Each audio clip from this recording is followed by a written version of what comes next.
The Grand Hall of the Galactic Council echoed with laughter as the delegates from over 50 alien species mocked the newly passed Human Containment Accord.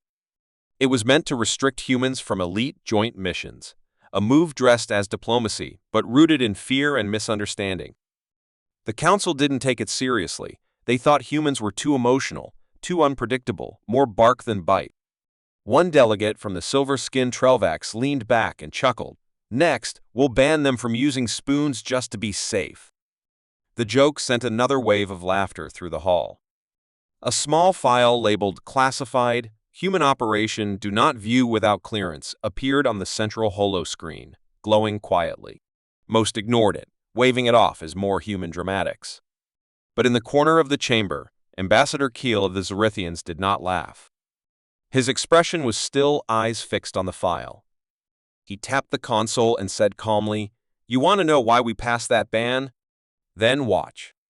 The room fell silent as the lights dimmed and the footage began to play. The mocking smiles slowly faded. What started as a joke was about to turn into something no one in that chamber would forget.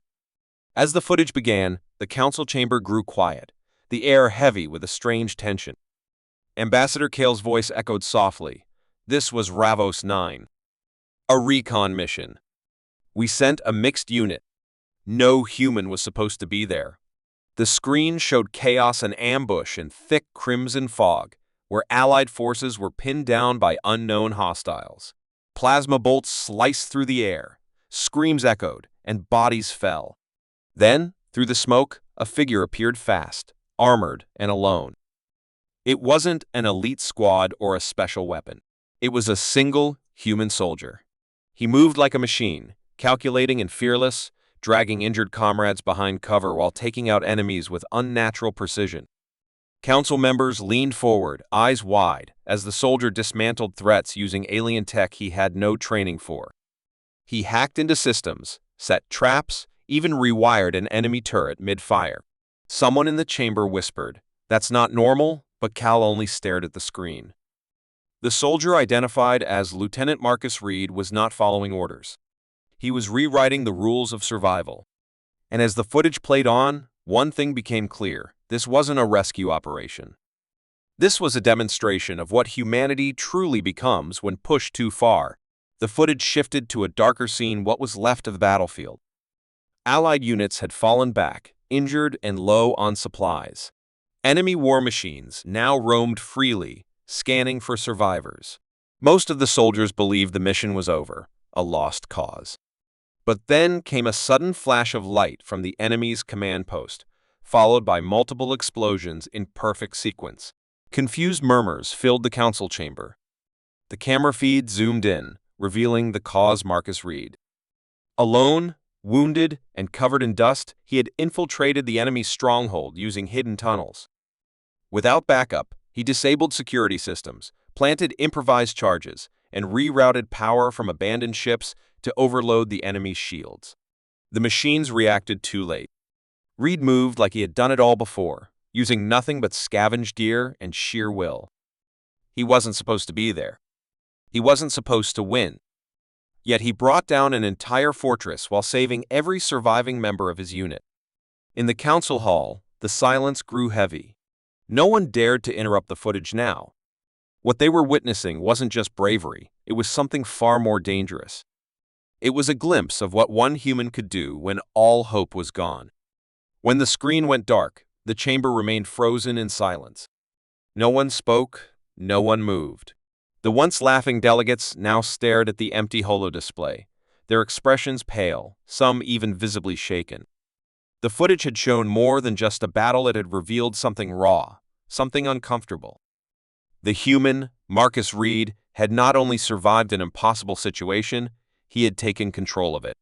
He disobeyed orders, used enemy tech without any prior knowledge, and made decisions in seconds that would take a council strategist hours to debate. And somehow, he had done it all without hesitation. The silence stretched long, broken only by the soft hum of the chamber's systems. Then, a younger delegate from the Drozerai leaned forward and whispered, "Why wasn't this made public?" His voice trembled slightly. Ambassador Kale didn't answer immediately. Instead, He looked around the room, his gaze heavy. Because it wasn't just a mission, he finally said. It was a warning. Not from the humans, but for the rest of us. He paused, then continued. You see, humans don't break like we do. When cornered, they change. They don't surrender, they adapt. And when they lose everything, they don't fall, they become something else. Eyes met across the room, a silent agreement forming without words. Everyone had seen the same thing, not just a soldier, but a storm in human form. One that couldn't be controlled, only unleashed. A delegate from the Kellery, who had been mocking humans earlier, now sat quietly, his fingers tapping nervously. So, the ban, he asked, wasn't to keep them out? Kyle gave a single nod. It was to keep the galaxy safe from what might happen if we push them too far. For a long moment, the Council sat with that truth. The Human Containment Accord had once been a joke, a political move dressed in ceremony. But now, no one dared to laugh. The footage had spoken louder than any speech. The ban wasn't born from arrogance, it was born from fear. And perhaps, deep down, respect. Because now they all understood, humans were not like the rest. They didn't follow the script. And when left with nothing, they didn't die quietly. They rewrote the end. Ambassador Kale stood slowly, his long coat brushing the marble floor of the council chamber as he stepped forward to address the silent room. Every eye was fixed on him, yet no one dared to interrupt. You all saw it, he began, his voice calm but cold. That mission was never supposed to succeed. Our projections showed a 93% chance of total failure. And yet, one human changed the outcome. His words hung in the air like a blade. He looked around, his gaze pausing on the faces of those who had once laughed. The real reason behind the ban was never about politics. It was never about keeping humans from honor or recognition. It was about keeping them from situations where they might be forced to act like this, where they might show the galaxy what they truly are. The Kellery delegate swallowed hard, shifting uncomfortably in his seat. Kale continued, humans, unlike most species here, are unpredictable under pressure. We adapt, yes, but they transform. Pain doesn't break them, it sharpens them. Loss doesn't weaken them, it fuels something ancient inside. And when fear takes hold, it doesn't paralyze them. It awakens them. Several delegates exchanged nervous glances. The footage had changed everything. If Marcus Reed had decided to stay silent, the footage would have never reached us. But he submitted the report himself not to brag, not for awards, but to warn us. He wrote only one sentence in the mission log. Kale tapped a command, and a single line appeared above the chamber. If this is what one of us can do alone, imagine what would happen if we ever came united. A heavy silence followed. Not a fearful one, something deeper. Realization. The ban was upheld again that day, unanimously. But now, it was no longer symbolic. It became law. Not to limit humans, but to avoid ever provoking them to act as they had on Ravos 9. The galaxy had stared into the storm, and for once, it blinked. And as the council session ended, one final thought passed silently through many minds. We didn't ban humans because they were weak.